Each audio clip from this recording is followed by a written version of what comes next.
자, 이번 시간은 17페이지 나와 있는 주택조합 관련해서 3개 주택조합이 나와 있습니다. 부분들은 일단 10번에 이제 가시면 1번, 2번, 3번이 단다 그래서 지역주택조합, 직장주택조합, 리모델링 주택조합이다 해서 양가로 3번 나와 있습니다. 부분들은 일단 여기는 지금 좀 모아서 한번 정리할 필요가 있는 부분인데 일단 양가로 3번 리모델링 주택조합이 무엇인지를 한번 먼저 어떤 성격을 띤 조합인지를 확인해 보면 양가로 3번입니다.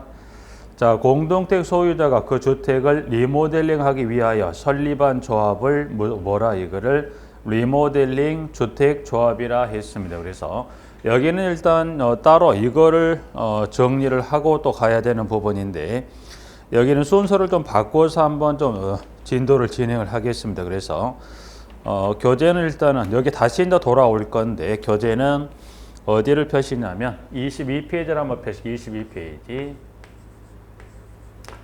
22페이지 가시면 지금 순서를 좀 바꾸겠습니다. 순서를 어차피 이제 뭐 다 하긴 할 건데 가능하면 이제 모아서 정리하시 여러분이 조금은 더 이혼동화 싶으면 적으니까 22페이지 가시면 22페이지 23번에 보면 뭐가 있냐면 리모델링이 있습니다. 리모델링. 자, 리모델링에 관한 부분에 이제 보시면 내용을 정리하는데 일단 이 리모델링이 정리가 돼가면서 리모델링 주택조합이 나오는 게 여러분 혼동 좀 덜 하시기로 따로따로 보면 이걸 이제 모아서 모으고 묶을 수 있는 거 묶어 가는 게 이제 중요한데 일단 그럼 23번에 리모델링이 무엇이냐를 여기부터 출발해서 한번 쭉 가보도록 하죠. 23번. 자, 23번. 자, 그러면 리모델링을 뭘 말합니까? 라고 먼저 봤을 때 건축물의 노후와 억제 또는 기능 향상 등을 위한 다음에 어느 하나에 해당하는 행위를 말한다. 이제 그래서 리모델링은 뭔가요? 봤더니 일단 먼저 리모델링은 용어에 관한 정의입니다. 정의. 리모델링의 정의는 지금 보시면 이와 같이 건축물의 노후와 억제 또는 기능 향상 등을 위한 기능 향상을 위해서 밑에 나와 있는 동그라미 1번에 대수선과 중축을 수반하는 리모델링을 말한다. 그래서 건축물의 노후와 억제 또는 기능 향상을 위해서 뭐를 허용하냐면 대수선과 중축을 수반하는 중축을 수반한다. 그래서 리모델링은 대수선을 수반하는 리모델링 할 수 있고 또는 중축을 수반하는 리모델링을 할 수 있다. 그래서 일단 리모델링은 두 가지 중에 어느 하나에 해당하는 행위를 수반한 리모델링을 할 수 있다는 데에서 23번에 1번의 대조선과 2번하고 3번이 지금 중축 관련 부분을 설명하는 겁니다. 그래서 자, 일단은 정의는 이와 같은 목적하에 대소선을 수반한 리모델링 할 수 있고 중축을 수반한 리모델링 할 수 있는데 이제 그러면 이 두 가지 중에서 살펴봐야 되는 부분은 중축을 수반하는 리모델링을 했을 때 관련 내용을 좀 정리해 보는데 자, 밑에 가시면 동그라미 2번입니다. 2번. 그러면 여기서 살필 것은 중축입니다. 중축을 수반한 리모델링에 관한 부분을 설명하는 건데 이제 보실까요? 그러면 일단 여기 이제 교재 23번에 2번하고 3번에 이제 보시면 여기 중축 관련한 부분에 네 가지를 한번 정리할 필요가 있는 부분인데 자, 이제 그러면 중축 관련 동그라미 2번에서는 두 가지를 정리합니다. 두 가지. 두 가지는 일단은 시기입니다. 시기. 그러면 중축은 시기예요, 시기. 자, 볼까요? 그러면 이제 교재에 있는 거 쭉 가면서 한번 자, 중축은 자, 어느 시기가 됐을 때 중축을 수반한 리모델링 가능합니까? 라고 했을 때 보면 지문에 동그라미 2번에 자, 사용검사일 양가를 열고 닫고 해서 사용검사일 또는 건축법에 따른 사용 승인일부터 15년이 경과된 공동주택이죠. 그러면 그래서 몇 년이 지나야 돼? 시기. 그럼 일단 중축의 시기입니다. 시기는 몇 년이 지나야 돼요? 15년. 그러니까 그 시점으로부터 몇 년이 지나야 중축을 수반한 리모델링 할 수 있다. 15년이 지나야 중축을 수반한 리모델링 할 수 있다는 거예요. 그러면 시기는 꼭 15년이 지나야 됩니까? 근데 양가로 단서를 좀 주어놓은 게 보니까 15년의 두 번째 줄 양가로 가보니까 15년 이상 20년 미만의 연수 중에 시도의 조례 즉 지문은 지금 이제 특별시에서부터 특별시부터 특별자치도의 조례 즉 시도의 조례로 정한 경우는 그 연수로 한다. 그래서 이제 이 법으로는 15년이죠. 15년의 시가 될수 증축 소반을 리볼링 할 수 있지만 15년 이상 20년 미만의 연수 중에 그 15에서 20년 미만의 사이에 해당 시도의 조례로 정한 증축 시기가 있다면 법으로 정한 15년보다 조례로 정한 그 시기가 증축의 시기가 되는 거예요. 뭐 예를 들어서 서울시 조례로서 예를 들어서 서울시 조례 증축의 시기를 예를 들어서 17년이라고 정했다. 그러면 법으로 정한 15년에도 불구하고 서울시 소재 공동주택에는 서울시 조례에 따르면 17년이 지나야 할 수 있다. 그래서 시기는 15년이지만 해당 시도의 조례로 정한 기간이 있다면 15에서 20년 사이에 그 정하게도 그 정한 시기가 증축의 시기가 되는 겁니다라고 이제 해서 동그라미 2번에 하나 먼저 정리하는 시기를 하나 정리했고요. 그래서 15년이 경과된 공동주택 각 세대 주거 전용 면적에 그러면 일단 시기 하나 정리하고 증축 범위, 증축은 얼마 범위까지 가능합니까? 라고 물었을 때 자, 증축 범위는 지금 이제 가보시면 지문에 증축 범위는 자, 15년이 경과된 공동주택을 각 세대 주거전 면적이 얼마? 30% 이내에서 증축할 수 있으니까 세대 내 면적의 몇 %까지 증축할 수 있다. 세대 내 주거전 면적의 30%까지 증축할 수 있다는 거예요. 그러면 꼭 30%까지만 가능합니까? 양가로 단서에 있죠. 단서를 살펴보면 단서 이렇게 정리해놨습니다. 단서는 지금 세대 내 주거전 면적이 85제곱미터 미만인 경우에는 40% 이내. 그래서 세대 내 주거전 면적이 85제곱미터 미만입니다. 85제곱미터 즉 이와 같은 이 면적에 따른 단서를 좀 갖다는 면적 얼마까지 가능 이때는 40%까지 가능합니다. 그래서 범위는 원칙은 증축은 30%까지인데 이와 같은 면적에 관한 단서를 주었을 때는 그때는 몇 %까지 가능합니까? 40%까지 증축을 수반한 리모델링 가능합니다. 그래서 두 번째 면적이 가능한 하나 살폈었고요.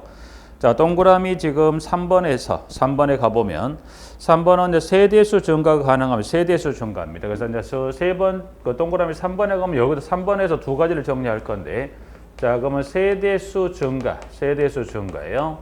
세대수 증가는 이제 그 관련해서 보니까 세대수 증가는 각 세대 증축 가능 면적을 합산한 면적 범위에서 기존 세대수의 몇 %, 15% 이내에서 세대수를 증가하는 증축이 가능하다. 그래서 기존 세대수의 몇 % 이내 세대수 증가할 수 있다. 15%. 그러니까 예를 들어 1000세대 공동체라면 세대는 몇 세대까지 이 세대를 증가할 수 있다.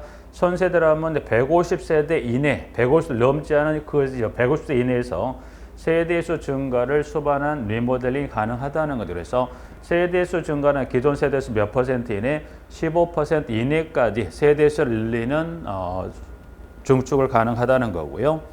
자, 이제 그러면 다만 수직으로 증축한 행위는 다음의 요건을 모두 충족하는 경우로 한정한다. 그래서 증축입니다. 증축은 용어 자체가 증축이라는 건 뭘 말이야? 증축이라는 것은 건물이 있는 대지 내에서 그 건물의 뭐 건축 면적이나 연면적이나 층수나 높이를 늘리는 걸 뭐라고 그래요? 증축입니다. 그럼 일단 기존 세대에서 15%까지 늘릴 수 있다고 그랬는데 늘리는 건 이렇게 할 수 있다는 거죠. 근데 증축은 뭐 증축은 이와 같이 이제 수평으로 이렇게 수평으로 증축해서 세대수를 늘릴 수도 있지만 문제는 수평 증축도 쉽지 않은 건데 어떤 경우가 더 문제가 되는 거죠. 이와 같이 수직으로 수직 증축. 수직으로 증축한 이 수직 증축이 문제가 더 위험할 수 있다 보니까 자, 이제 수직 증축도 가능해요. 일단 여기서 지금 하나 더 살피고자 하는 것은 이와 같은 부분에 보면 수직 증축이에요. 수직 증축. 자, 수직 증축도 가능합니다. 물론 이제 수평 증축도 할 수가 있는데 수평보다는 뭐가 훨씬 위험하더라. 수직 증축이 위험할 수 있다 보니 법에서는 수직 증축을 할 때는 이때는 이와 같은 요건을 충족이 되어야만 가능하다. 그래서 수직 증축은 갖출 요건을 두 가지 요건을 갖춘 경우에 한해서 여기는 허용이니까 모든 경우 허용한 게 아니라 이 두 가지 요건이죠. 밑에 이제 먼저 한번 보죠.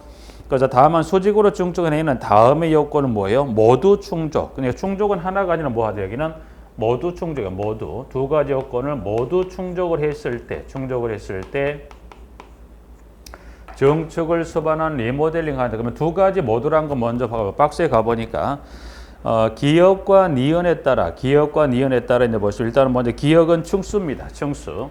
수직 증축은 충수입니다. 충수 규정이란 것은 이제 보니까 두 가지 나눠 보시면 돼요. 자, 더 충수란 이야기 이렇게 보시면 됩니다. 이 건물의 충수.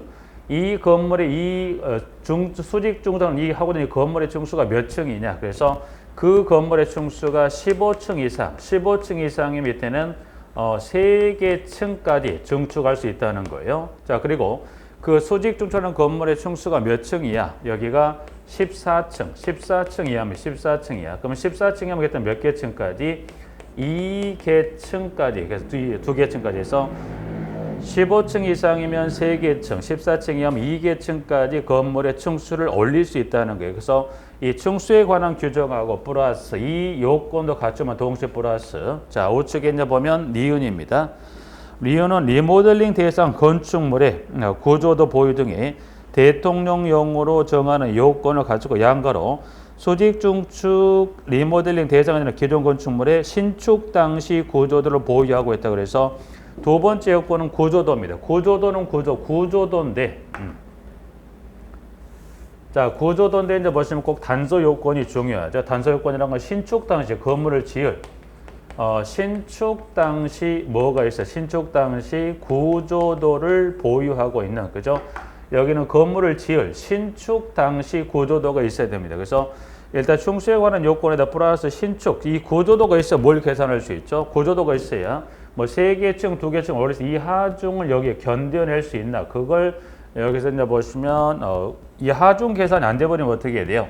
3개 층이나 2개 층을 올렸을 때 건물의 어떤 하중을 견디면 결국 건물이 이제 균열이 가고 그게 이제 진행되는 거 방치되면 그건 무너질 수 있다 보니까 여기 보면 3개 일단 여기는 이 두 가지 층수 요건 플러스 신축 당시 구조도를 갖춘 두 가지 요건은 뭐 하더라? 모두 충족할 때 뭘 허용하겠다? 수직 증축을 허용하겠다는 이야기입니다. 부분들은. 자, 그 요건에 관한 게 2번하고 3번을 설명하고 있는 부분들입니다. 부분들은. 자, 그리고 이제 교재 밑에 이제 보시면 중축형 리모델링, 중축형 리모델링입니다. 자, 지문은 그 부분 좀 설명을 일단 하고 일단 뭐 정리했으니까 지금 이제 보면 중축형 리모델링.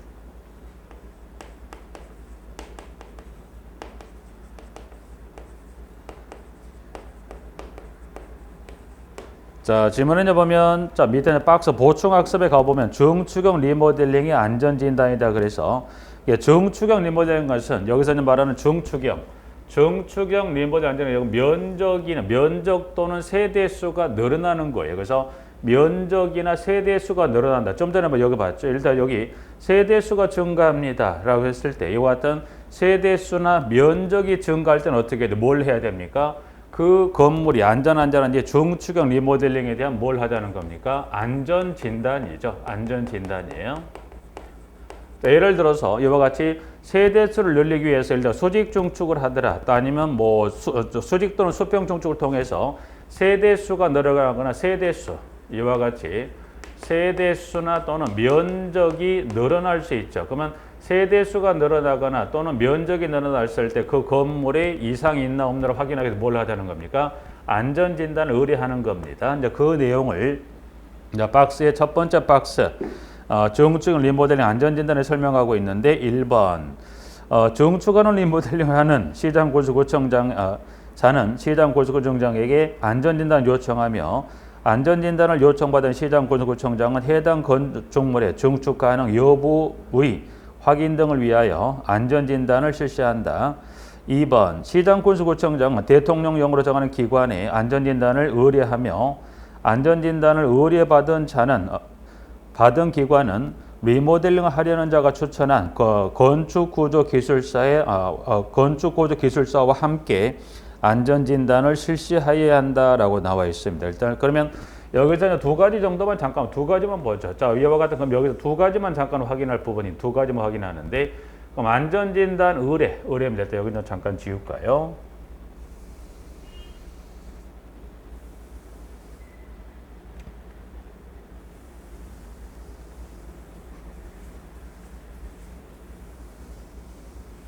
자, 이제 그러면 여기서 이제 두 가지만 잠깐. 그러면 안전진단 의뢰는 누가 하냐? 의뢰는 해서 이와 같이 정축 리모델링 안전진단을 의뢰하라고 그랬다가 의뢰는 누가 합니까? 의뢰는 누가 하냐 봤더니 여기는 의뢰는 시장, 군수, 구청장이 그래서 시장, 군수, 구청장 의뢰합니다. 그러면 기관 좀 전에 대통령령으로 들어가는 기관. 그럼 이 안전진단을 의뢰하는 기관입니다. 기관은 밑에 이제 그 두 번째 박스에 가보니까 두 번째 박스에 자, 정축 리모델링의 안전진단인데 그래서 1, 2, 3에 따른 세 가지 기관입니다라고 이제 해서 1번은 지금 등록한 안전진단 전문기관 그래 1번, 2번, 3번. 그래서 여기는 그 진단 기관 중에 두 번째 일단은 1번, 2번, 3번 세 개 기관 중에 하나. 그래서 시장구역청장 지금 보시면 두 번째 박스는 1번, 1, 2, 3 세 개 기관 중에 하나의 기관에다가 안전진단을 이 정축 리모델링 안전진단을 기관을 선택 의뢰하는 겁니다. 자, 그런데 그 지문 중에 이제 보시면 2번에 법에 따른 한국시설안전공단이 있습니다. 그래서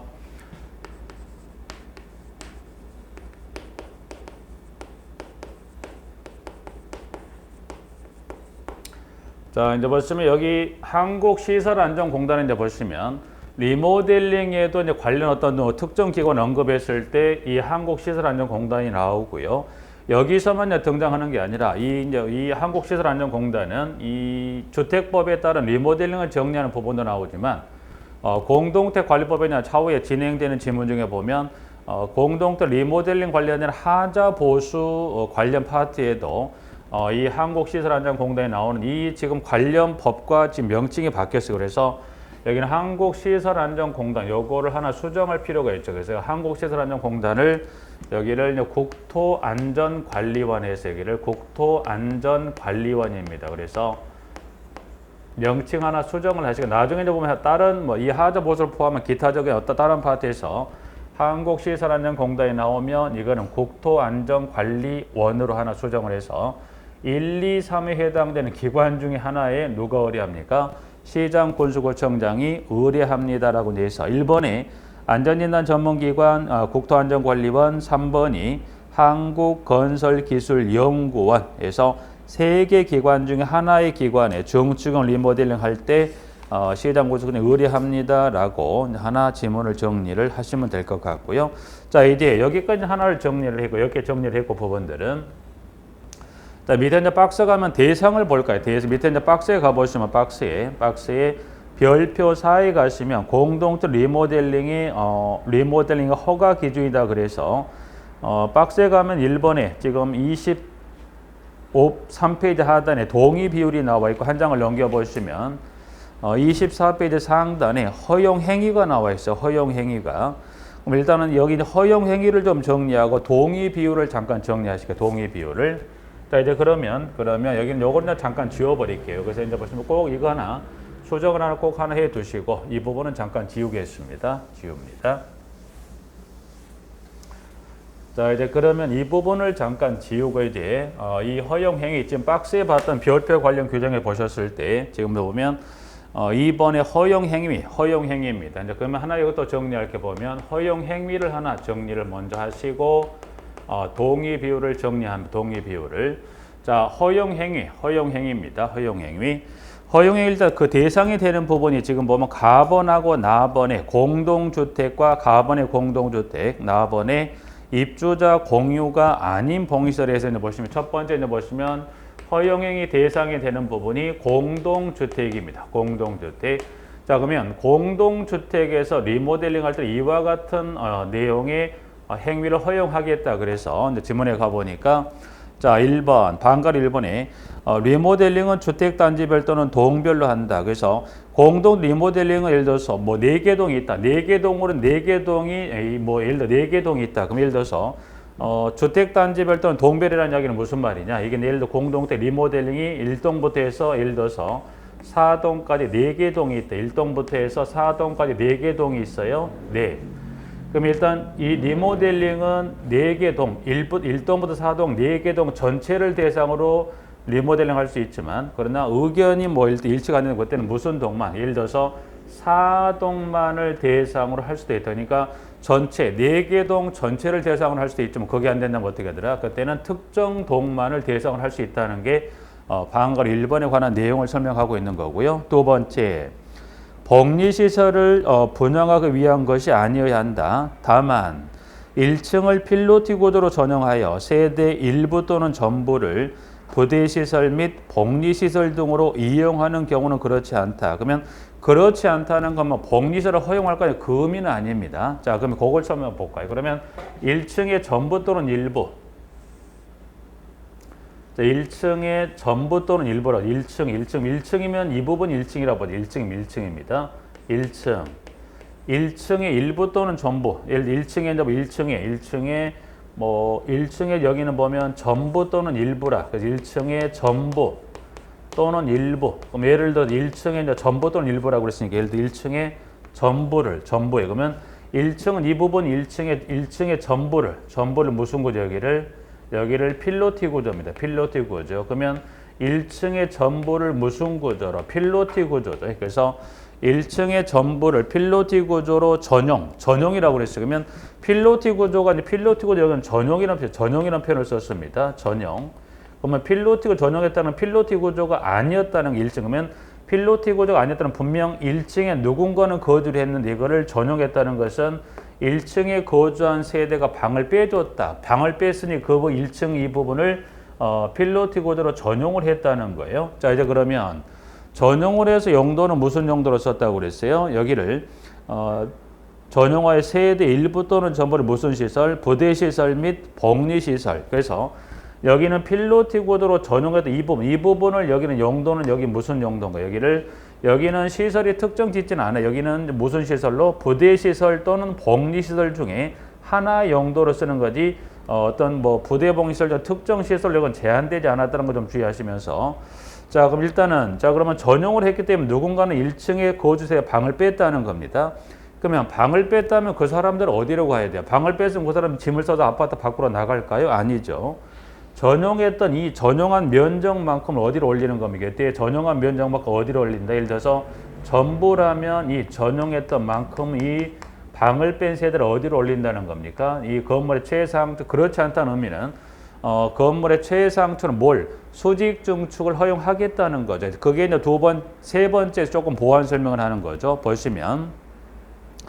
자, 이에 따라 1층을 필로티 구조로 전용하는 경우 수직 증축 허용 범위를 초과하여 증축하는 것이 아니라고 그랬어요. 그러니까 1층을 필로 전용하는 경우 수직 증축 허용 범위를 초과하지 않는다는 거 좀 전에 수직 증축은 좀 전에 층수 규정과 이 신축대 구조 보유인데 이 층수는 몇 층이에요? 15층이라면 3개 층, 14층은 뭐 2개 층. 만약 이 건물의 층수가 15층이라면 이 수직축 중은 몇 개 층까지 증축할 수 있다? 3개 층을.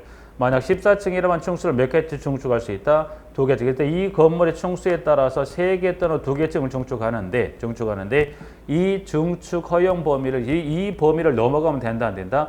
넘어가지 않은 범위에서 뭐 할 수 있다? 수직 증축을 허용하겠다는 이야기가 방가로 3번에 좀 보완 설명을 들어오는 거고요. 자, 허용행 하나 더 마지막 방가로 4번에 가보면 내력벽 철거에 의하여 세대를 합치는 행위가 아닙니다. 내력벽은 절대 손대서 안 되죠. 그러면 이 건물 중에 뭐가 있다? 내력벽은 분명히 있습니다. 내력벽이라는 건 어떤 역할? 내력벽이라는 것은 건물의 하중을 받아서 집안에 균등하게 전달하는 역할을 하는데 이 내력벽이 철거가 되더라도 어떻게 돼요? 하중이 균등하게 집안에 전달이 안 돼요. 그러면 결국 뭐예요? 건물에 균열이 발생할 거고 균열이 발생하면 건물이 위험할 수 있다 보니까 내력벽 철거는 된다 안 된다? 안 된다. 그래서 공동택은 지금 공동택 몇 가지? 4가지를 허용하겠다는 그래서 이렇게 해서 방가로 1번부터 방가로 4에 따른 내력벽 철거에 관한 규정까지 해서 4가지를 허용하겠다는 이야기가 첫 번째 허용 대상이 되는 공동택의 방가로 1번부터 방가로 4번에 관한 부분을 설명을 하고 있는 겁니다. 부분들은. 자, 허용은 지금 허용행위는 지금 두 가지 대상 중에 있는 보시면 첫 번째 공동주택을 정리했고요. 두 번째 입주자 공유가 아닌 복리시설 등입니다. 그래서 이제 보면 두 번째 나번에 나와 있는 입주자 공유가 아닌 복리시설 등을 잠깐 정리 한번 해보죠. 그럼 이제 그 두 번째가 되는 입주자 공유 아닌 복리시설 등을 한번 정리해 보시겠습니다.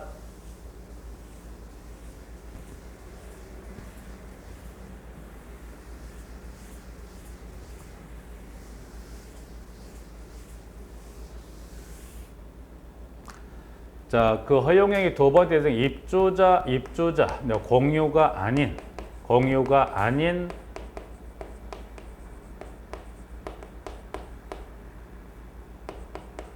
여기까지면 일단. 자, 그러면 주택단지의 복리시설, 여기서 이제 뭐 복리시설 이런 거죠. 복리시설이다. 그러면 이 하나의 주택단지를 건설 공급할 때 뭐가 들어갑니까? 단지 안에 거주공간인 주택, 부대시설, 복리시설이 들어가는데 여기서 지금 보는 것은 그러면 복리시설인데 여기는 입주자 공유가 아닌, 그러면 공유가 아닌이라고 그랬어요. 그러면 입주자 공유가 아닌 복리시설이다. 그러면 입주자 공유가 아닌 복리시설은 여러분이 이 아파트로 예를 들어서 뭐 전원에 생각한다면 아파트로 본다면 뭘 생각하시면 돼요? 상가입니다. 그럼 아파트 상가 여기까지 보면 이 공유하는 복리시설 여기까지 본다면 여기는 아파트 단지 내 상가를 생각하시면 돼요. 상가. 그러면 상가를 생각하면 되는데 보니까 B쪽에 복리시설 등이라고 해서 등이란 표현이 붙었을 거면 상가는 상가인데 등이란 표현이 붙었다는 것은 상가 개념이 하나 이상이 더 들어가 있다는 거예요. 자, 그러면 여기는 일단은 본문의 내용을 들어가기 전에 여러분들이 상가는 상가인데 상가 개념이 하나가 더 있다. 그럼 여기서 말하는 하나 이상의 개념에 뭐가 더 들어간다 했을 때 여러분이 보시면 일단 여기서 이제 따로 언급은 되어 있지 않지만 여러분이 보시면 자, 그러면 상가는 상가인데 여러분이 아파트 상가. 아파트에 가도 여러분이 상가가 있습니다. 두 번째 어디 가도 상가가 있어요. 여러분이 두 번째 좀 지문을 좀 줄여서 여러분이 보시면 지문을 줄여서 이제 주상 복합 건축물이 있죠. 그럼 여러분이 주상 복합 건축물이라는 건 여기는 뭐 여기는 주거용과 상업용의 복합으로 건축됐죠. 그래서 상가는 여러분이 아파트 단지 내에 상가도 있지만 이 주상복합 건축물에 또 뭐가 있었지? 이 주상복합 건축물에도 상가가 들어있다. 상가는 두 가지 개념이에요. 아파트 단지 내 상가가 있고 주상복합 건축물에 상가가 있는데 지문에서 확인하겠지만 주상복합 건축물의 상가는 분명히 지문에 명시적으로 주상복합 건축물의 상가란 지문은 분명히 주는데 아파트 상가란 장이 따로 없어요. 그래서 여러분이 이 공유하는 복리시설 등의 정리를 본문 내용을 정리하실 때 정축의 어떤 면적이나 또는 범위를 물었을 때 주상복합 건축물은 분명히 주상복합 건축물은 이 지문을 명시적으로 주고 정축의 어떤 범위를 언급하는데 또 다른 하나는 어떤 그 면적은 분명히 나오는데 어디라고 언급을 없다면 여러분이 뭘 생각하시자? 아파트 상가라고 생각하시면 돼요. 자, 이제 그러면 여기 이제 정리하고 이제 들어가 볼까요? 자, 여러분들 아파트 상가를 생각하시면 아파트 상가 생각해 보니까 아파트 상가는 그렇게 여러분이 볼 때 이제 생각을 뭐 아직은 안 해보셨다면 기억을 떠올려 보시면 아파트 상가는 층수가 그렇게 높지 않아요. 그래서 아파트는 거의 평균적으로 봤어요. 아파트 상가는 거의 대부분 아파트 상가는 층수가 뭐 거의 대부분 대다수 거의 평균적으로 봤을 때 3층 정도가 가장 많아요. 물론 4층도 있겠지만 예를 들어서 아파트 상가는 몇 층이다. 1층, 2층에서 3층짜리 상가가 거의 대부분이죠. 층수는 그리 높지 않아요. 그래서 이 세 개 층을 단지 아파트 상가로서 여러 시설 입점을 해 있는데 부분들은 근데 주상복합 건축물 어때요? 주상복합 건축물 보면 여러분들이 주상복합 건축물 보면 여기는 주상복합은 이 하나의 건물이죠. 이 하나의 건물에 이게 뭐 이와 같이 주거용과 상업용이 같이 지어졌다고 해서 이거를 주상복합 건축물이라고 해서 이 건물 내에 이제 상가가 일정. 그럼 이 전체 건물에서 일부는 그 주거용, 일부는 상가용으로 되어 있는데 이 건물의 층수를 예를 들어서 여기를 30층으로 봐요. 30층에. 그래서 30 거의 이제 20 거의 이제 주상복합 건물의 층수가 상당히 높죠. 이제 주거용과 상가용을 같이 짓다 보니까 거의 뭐 25에서 한 30층 사이 정도 평균적으로 봐도 물론 이보다 더 높은 층도 있긴 하지만 30층 하나 예를 들어서 그래서 아파트 상가 3층짜리 아파트 상가가 있고 주상복합 건축물 전체 층수가 몇 층짜리다? 30층짜리가 있는데 그 중에 일부는 주거용, 일부는 상업용으로 돼 있다고 일단 놓고 한번 이제 본문 내용을 한번 확인하고 또 필요한 부분 설명을 한번 드리죠. 자, 그래서 나번에 가보면 나번에 입주자 공유 아닌 복리시설 등이다. 이제 그래서 1번 사용검사를 받은 후 10년이 지난 복리시설로서 즉 이 공유 아닌 복리시설 지금 설명을 했던 지금 공동택 지어장 공동택도 마찬가지지만 두 번째 공유 아닌 복리시설 등도 다 뭐가 허용되는 거예요? 대소선을 수반하거나 증축을 수반하는 행위가 다 가능합니다. 그래서 지문은 1번 최소 10년이 지난 복리시설 즉 대소선은 몇 년이 지나야 됩니까? 좀 전에 용어 정의 설명할 때 여기는 대소선 중축이 수반한 리모델링이라고 했는데 용어상의 정의에서 시기를 구체적으로 명시적으로 딱 집어 정리한 건 뭐예요? 중축은 시기를 15년 예배적으로 조례로 정한다고 그랬는데 대소선은 법상에서 용어상의 정의에서 대소선은 중축과 같이 어떤 용어상의 정의로 명확히 몇 년이 지난다고 언급을 하지 않았지만 여러분들이 중축은 분명 이 시기가 되어야 중축 둘 중에 하나 15년이든 조례로 정한 시간이 이 시기가 되어야 중축할 수 있다고 하는 대소선은 따로 언급은 되어 있지 않지만 여러분들이 대소선은 몇 년이 지나야 됩니까? 일정 시점부터 10년이 지나야 돼. 그래서 이 10년이나 대소선 10년이라는 것은 공동주택을 대상으로 하든 또 지금 보고 계시는 입주자 공유 아닌 봉이설 대상으로 하든 간에 10년이 지나야 가능하다. 그래서 정리해서 이제 보시면서 그러면 10년이 지난 봉이설로서 공동주택과 동시하는 경우에요. 입주자 공유 아닌 봉이설 등은 단독을 할 수 있는 게 아니라 꼭 누구랑 같이 합니까? 공동주택과 동시에 단독을 할 수 없다는 겁니다. 그래서 동시에 리모델링하는 경우로서 시장구조구청장이 구조안전에 지장이 없다고 인정하는 경우로 한정합니다. 1번, 2번. 2번이 지금 중축의 어떤 범위에 관한 걸 설명하는 건데 보시면 일단 전처럼 쭉 읽어보고 다시 설명드리면 방금 2번입니다.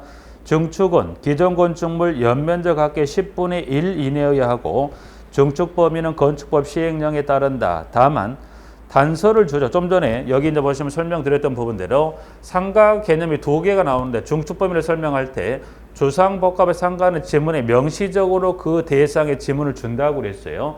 그 주어지는 지문이 보시는 다만에 따른 단서 있죠. 보시면 다만 주택과 주택 외 시설이 동일 건축물로 건축된 경우는 즉 다만에 따른 단서가 어디를 말하는 거예요? 여기가 주상복합 건축물 상가를 말하는 건데 자 시설이 동일 건축물로 건축된 경우는 주택의 중축 면적 비율 범위 안에서 중축할 수 있다. 일단 지문을 정리했으니까 여기 이제 범위 설명을 드리죠. 지금 보니까 복리시설 등의 중축 범위는 보니까 얼마가 있어요? 지금 현재 주상복합 건축물이라고 지문에 분명히 주었고요. 이 주상복합 건축물의 중축 범위는 얼마 범위까지 가능합니까? 이때 이 주상복합 건축물 상가란 지문을 주면서 이때 얼마 범위까지 이때는 주택의 중축 면적 비율 범위 안입니다. 주택의 중축 면적 비율 범위 안에서 중축할 수 있다고 그랬고 자 그리고 이전에 지금 보시면 기존 건축물 연면적 합계 10분의 1 근데 여기는 어디란 지문이 따로 없다. 그러면 좀 전에 주상복합은 분명히 이 주상복합의 상가란 지문을 주고 내용을 이 범위 안에 지문을 줬었고 그리고 기존 건축물의 연면적 합계의 10분의 1 이내라고 했어요. 그러면 여기서 말한 기존 건축물 연면적 합계 10분의 1이라는 이야기는 어느 대상이라고 언급을 하지 않고 주었던 부분이 하나 있어요. 그래서 여기서 중축 범위는 지금 여기 1번 기존 건축물 연면적 합계 10분의 1 그리고 주택의 중축 면적 비율 범위 아니라고 그랬어요. 여기는 분명히 주상복합이라고 단서를 주었으니까 알 수 있겠지만 기존 건축물 연면적 합계 10분의 1은 여기는 따로 언급이 되는 게 없다. 그럼 여기서 말한 연면적 10분의 어디 상가를 말하는 겁니까? 아파트 단지 상가예요. 연면적은 뭘 말해요? 연면적은 건물 각 층의 바닥 면적, 그 건물 각 층의 바닥 면적, 이 1, 2, 3층 3개 층의 바닥 면적을 요 3개 층 면적을 다 합한 이거를 연면적. 그러니까 아파트 단지나 상가는 얼마 범위에 증축할 수 있다? 그 상가 건물 각 그 층 바닥을 다 더한 면적이 얼마? 10분의 1 범위에 가능하다. 그런데 그러면 주상복합 건축물도 뭐예요? 1층부터 30층의 바닥 면적을 다 더한 면적 그건 안 되죠. 왜냐면 자, 그럼 일단 이 30층까지 이제 바닥 면적을 다 더했다고 예를 들어 가정해 봐요. 상가 내면 실제 상가 내 전체 면적 이만큼의 면적이라고 봐요. 그 중에 한 상가 하나만 예를 들어 보면 뭐 이 정도도 안 되겠지만 그럼 1층부터 30층을 다 더한 바닥 연면적의 10분의 1이라면 어떻게 실질적으로 리모델링 하고자 상가 내 전체 면적보다 훨씬 커버릴 수 있다. 그래서 주상복합 상가는 연면적의 10분의 1로 가면 안 돼. 뭐라고 줬어요? 주택의 중축 면적 비율 범위 안에서 주상복합의 상가는 중축 면적을 정할 수 있다는 거면 여기서 말한 주택의 중축 면적 비율 보면 그럼 좀 전에 여기 잠깐 볼까요? 여기 이제 보시면 좀 전에 공동주택의 중축은 얼마까지 가능할 수 있다? 세대 내 면적이 얼마? 30%까지 가능하다는 거 정리했었고 이와 같은 이 85제곱미터 미만이라는 단서를 주면 세대 내 면적이 얼마까지 가능하다? 40%까지 가능하다고 여기서 설명을 했던 부분이 있어요. 그럼 이걸 그대로 끌어와서 여기다가 적용을 하면 얼마까지 가능하다? 그러면 상가는 상가 내 면적의 몇 %까지 가능하다? 30. 근데 요 상가 내 면적이 85제곱미터 미만인 상가는 얼마까지 가능하다? 그때는 40%까지 가능하다는 이야기가 이 범위 아니란 이야기에 대해서 여러분이 주의할 게 주상복합 건축물은 분명히 지문에 명시적으로 법에도 주고 있기 때문에 여기 주상복합의 상가라고 지문을 주었더니 꼭 옆면에 10분을 연결되면 절대 안 됩니다. 그래서 여러분이 여기서 말한 의미는 무슨 의미로 가자? 이때 주상복합의 상가는 이 주택의 증축 면적 비율 범위 아니란 것은 30%까지 면적 규정을 따르면 얼마까지? 40%까지 가능하다는 지문을 정리하셔야 되는 부분이 내용이 되겠네요. 자, 이제 그러면 허용 행위를 정리했고요. 이제 그 부분 하나 정리했고 24번까지 일단 마무리하고 앞쪽으로 가겠습니다. 24번은 리모델링 기본 계획이 뭐냐 해서 세대수 증가형 리모델링으로 인한 도시과밀 이주 수요 집중 등을 체계적으로 관리하기 위하여 수립하는 계획을 리모델링 기본 계획이다. 하나 정리했고 이제 그러면 허용 행위를 두 가지 정리했고 이제 그러면 첫 번째 박스 페이지 23페이지로 앞쪽으로 한 장에 넘겨서 보시면 동의 비율을 보시겠습니다. 동의 비율을. 자, 이제 그러면 허용 행위를 정리해서 그러면 동의 비율을 볼까요? 동의 비율.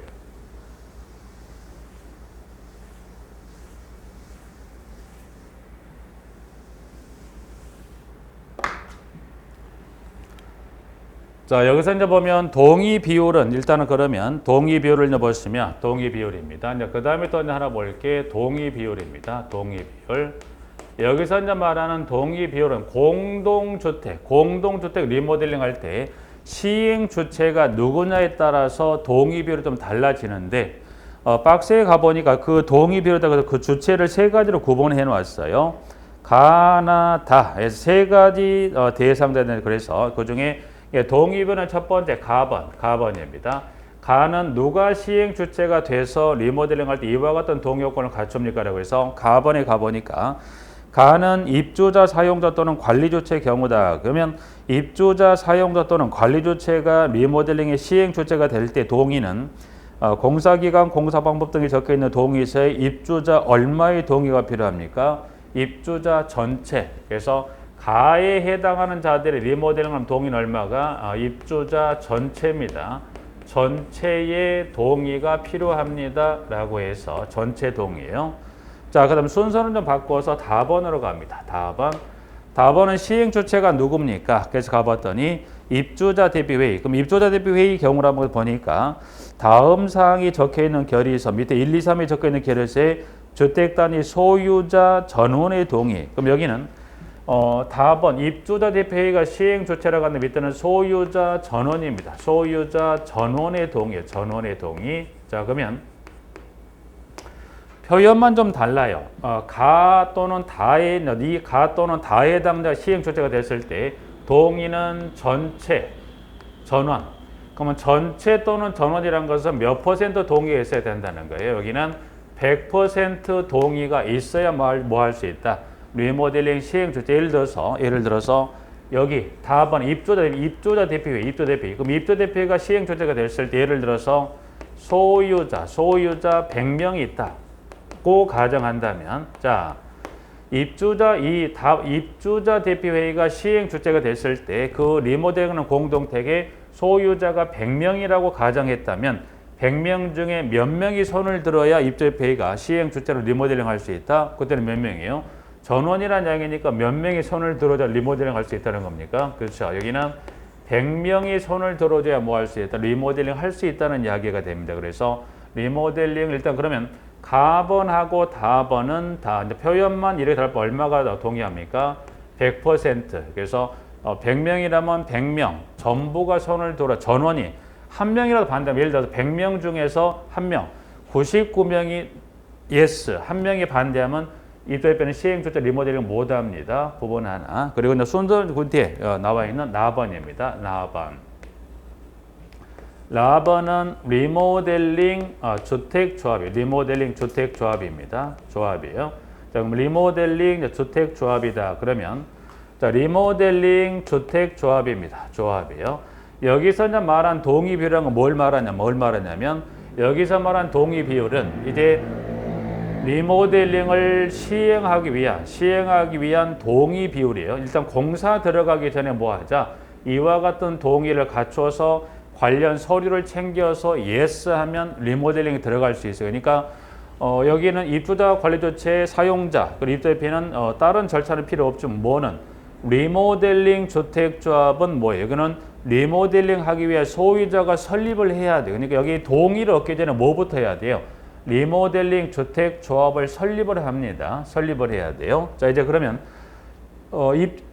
입주자 대표 일단 여기서 먼저 정리를 하면 이 질문을 물어볼 때 시험을 물어보는 것은 입주자 대표가 시행 주체가 되는 경우하고 리모델링 주택이 이 리모델링 주택조합이 시행 주체가 되는 이걸 가지고 시험을 물어보고 이걸 가지고 또 주관식으로 쓰는 것도 물어보기 때문에 기억할 필요가 있는데 그러면 리모델링 주택조합이 일단 리모델링 시험의 동의 비율 보기 전에 여러분이 리모델링 주택조합은 먼저 뭘 해야 돼? 조합을 설립해야 돼. 설립합니다. 그래서 리모델링 주택조합은 그 주택단지 전체를 리모델링 하고자 했을 때 아니면 그 동만을 대상으로 리모델링 하고자 할 때 요건을 여러분이 두 가지로 나누어서 기억할 필요가 두 가지를 나눈다는 것은 자 그러면 이제 보면 나눈다는 건 여러분이 두 가지 꼭 나눠서 기억할 필요가 있어요. 나눈다는 건 여러분이 두 가지 나눈다. 그러면 나눴다는 건 뭘 나누고자? 그러면 리모델링 시행에 필요한 지금 여기 교재에서는 보면 리모델링 시행에 필요한 동의 비율을 정리한 부분이고요. 그러면 동의를 얻었다는 건 전제가 뭐가 있어요? 리모델링 주택조합을 뭐 했다? 설립을 했어요. 설립입니다. 그러면 리모델링 주택조합은 일단은 먼저 동의 비율 보시기 전에 뭐부터 정리하셔야 돼요?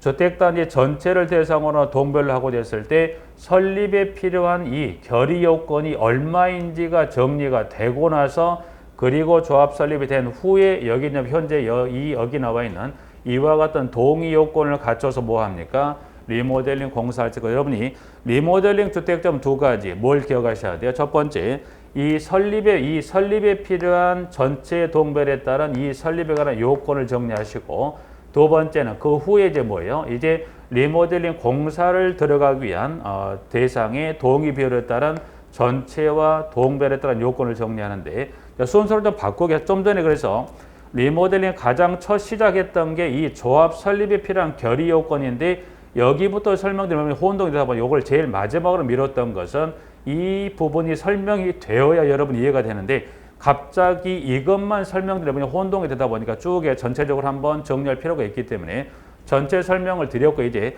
순서는 좀 바꿔서 동의 비율 먼저 정리하고 그리고 좀 전에 가장 첫 시작에 설립에 필요한 결의 요건은 이 동의 비율을 먼저 보고 넘어갈 건데 순서는 이겁니다. 설립에 필요한 그 전체 동별에 관한 결의 요건하고 이게 정리가 되고 두 번째가 동의 비율을 그래서 설립을 하고 나서 그 다음에 리모델링 시행에 필요한 동의 비율 순서는 이렇게 된다는 거 알고 계시되 왔다 갔다 이러면 혼동이 되시니까 이제 순서를 좀 바꿔서 동의 비율 먼저 정리하고 그리고 맨 아까 앞쪽으로 이동을 해서 설립에 필요한 이 요건을 정리한 걸로써 리모델링을 전체 마무리할 겁니다. 일단 그걸 먼저 동의 비율을 보니까 동의 비율은 자, 동의 비율의 나번에 가보죠. 리모델링 주택조합의 경우다 그래서 다음 사항이 적혀 있는 결의서에 주택단지 전체를 리모델링하는 경우에는 주택단지 전체 구분 소유자 및 의결권의 75% 이상의 동의와 각 동의 얼마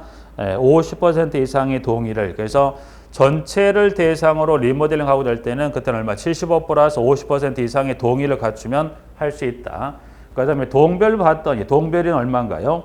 동을 리모델링 하고자 하는 경우에는 그 동의 구분 소유 및 의결권의 75% 이상의 동의를 그러면 동만을 대상으로 리모델링 할 때 얼마를 갖춰야 됩니까? 75% 이상의 동의만 갖추면 할 수 있다는 것까지 하나 정리했고 이제 앞쪽으로 이동을 해서 가장 아까 첫 시작의 순서를 좀 바꿔놨던 조합 설립에 필요한 전체 동별에 따른 설립에 필요한 결의 요건 여기를 정리하고 전체 마무리 한번 해볼까요?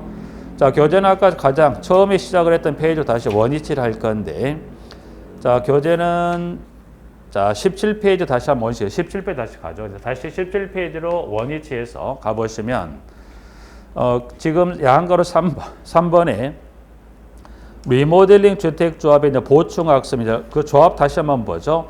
공동체 소유자가 그 주택을 리모델링하기 위하여 설립한 조합을 리모델링 주택조합이 되는 박스에 들어있는 부분이 지금 현재 17페이지 10번의 양가로 3번에 박스 들어있는 내용이 조합 설립에 필요한 설립에 필요한 전체 동별에 따른 결의에 필요한 인가 요건을 설명하는 게 이 박스 내용입니다. 자, 내용을 들어가 보니 지문에 리모델링 주택조합을 설립하려는 경우에는 다음의 구분에 따른 구분 소유자와 의결권의 결의를 증명하는 서류를 첨부하여 시장 군수구청장 인가를 받아야 된다. 인가에 필요한 결의 요건은 밑에 이제 가보니까 1번 전체를 리모델링하는 경우에는 주택단지 전체 구분 소유자와 의결권의 각 3분의 2 이상의 결의 및 각 동의 구분선 의결권의 각 과반수의 결의를 얻어서 저 전체를 대상으로 조합을 설립할 수 있다는 거예요. 두 번째, 동을 리모델링하고자 하는 경우에는 그 동의 구분선 의결권의 각 3분의 2 이상의 결의를 갖춰서 결의 요건을 충족을 해서 리모델링 주택조합을 설립합니다라고 해서 정리하고 그래서 여기 지금 보고 있는 거 이 순서는 바꿨다고 말씀드렸기 때문에 설립에 필요한 이 결의 요건에 관한 걸 정리하고 나서 방금 순서 마지막에 봤던 동의 요건까지 정리하셔서 특히 이제 조합은 두 가지 나눠 설립에 필요한 설립 동의에 따른 전체 동별에 따른 주관식의 숫자를 물었을 때 꼭 쓰실 겸 준비를 하셔야 됩니다. 부분들에서 말씀드렸지만 이 동의 여기 이 부분하고 이걸 갖고 시험을 냅니다. 이 부분들은 시험에서 거의 주관식 형태로 내기 때문에 이 동의 배려가 하는 것은 리모델링 주택조합에 관한 설립과 동의에 관한 요건, 리모델링 주택조합은 소유자 전원이니까 100%라고 좀 이해하시면 되겠죠. 부분들은 이제 그렇게 해서 양가로 3번 리모델링 주택조합 순서는 뒤에 걸 좀 땡겨서 같이 이제 전체 마무리 여기서 전체는 지금 여기 이 리모델링을 지금도 보시면 이제 페이지 여기서 왔다 갔다 하긴 했지만 이제 전체적으로 여기서 22페이지부터 했던 부분하고 17페이지까지 이제 여기 전체에서 리모델링은 여기 전체로 이제 이 심화해서 전체 이 부분을 통해서 전체 마무리를 하겠습니다. 부분들은. 그래서 일단 이번 시간은 일단 교재 진도상의 10페이지에 주택조합까지 정리를 좀 하겠습니다. 부분들은. 여기까지 정리하고 좀 쉬었다 17페이지 나와 있는 11번 주택단지 11번부터 다음 시간에 정리하시도록 하겠습니다.